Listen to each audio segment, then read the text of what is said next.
Welcome back. ಬೆಂಗಳೂರಿನ traffic ರೂಲ್ಸ್ಗೆ lorry ಮಾಲೀಕರ ಅಪಸ್ವರ. ಪೀಕ್ ಅವರ್ಸ್ ನಲ್ಲಿ ಕಮರ್ಷಿಯಲ್ ವಾಹನಕ್ಕೆ ನಿರ್ಬಂಧ ಹಿನ್ನೆಲೆಯಲ್ಲಿ ಮಾರ್ಚ್ 17ರಿಂದ ವಿನೂತನ ಪ್ರತಿಭಟನೆಗೆ ಮುಂದಾಗಿರುವಂತದ್ದು ಲಾರಿ ಮಾಲೀಕರು. ಪೀಕ್ ಅವರ್ಸ್ ನಲ್ಲಿ ಅಲೋ ಇಲ್ಲ ಲಾರಿಗಳಿಗೆ ಸಿಟಿ ಒಳಗೆ ಎಂಟ್ರಿ ಆಗ್ಲಿಕ್ಕೆ, ಯಾಕಂದ್ರೆ ಇನ್ನಷ್ಟು ಟ್ರಾಫಿಕ್ ಜಾಮ್ ಆಗ್ಬಿಡುತ್ತೆ ಅನ್ನೋ ಕಾರಣಕ್ಕೆ. ಸೊ ಈ ಕಾರಣಕ್ಕೆ ಲಾರಿ ಮಾಲೀಕರು ವಿರೋಧವನ್ನ ವ್ಯಕ್ತಪಡಿಸ್ತಾ ಇದ್ದಾರೆ, ಆಕ್ರೋಶ ವ್ಯಕ್ತಪಡಿಸಿದ್ದಾರೆ. ಮಾರ್ಚ್ 17ರಿಂದ ರಾಜಧಾನಿಗೆ ಲಾರಿ ಸೇವೆ ನೀಡದೇ ಇರಲಿಕ್ಕೆ ನಿರ್ಧಾರ ಮಾಡಿದ್ದಾರೆ.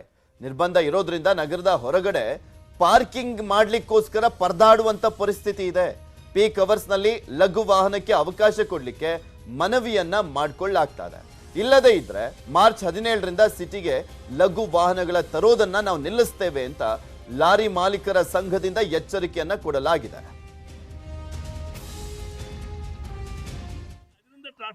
ಪೂರ್ವವಾಗಿ 600 ಕ್ಯಾಂಟರ್ನು ಬರಬಾರ್ದು ಅಂತ ಹೇಳ್ಬಿಟ್ರೆ ಹೆಂಗೆ?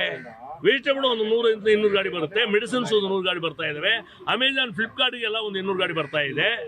ಕಾಮಗಾರಿಗಳು ಕನ್ಸ್ಟ್ರಕ್ಷನ್ ನಡೀತಾ ಇದೆ, ಇವ್ರದ್ದು ರೈಲ್ವೆ ಓವರ್ ಬ್ರಿಡ್ಜ್ ಆಗ್ತಾ ಇದ್ರೆ ಅದರಿಂದ ಟ್ರಾಫಿಕ್ ಜಾಮ್ ಆಗ್ತಾ ಇದೆ. ನಮ್ಮಿಂದ ಏನು ಜಾಮ್ ಆಗ್ತಾ ಇಲ್ಲ.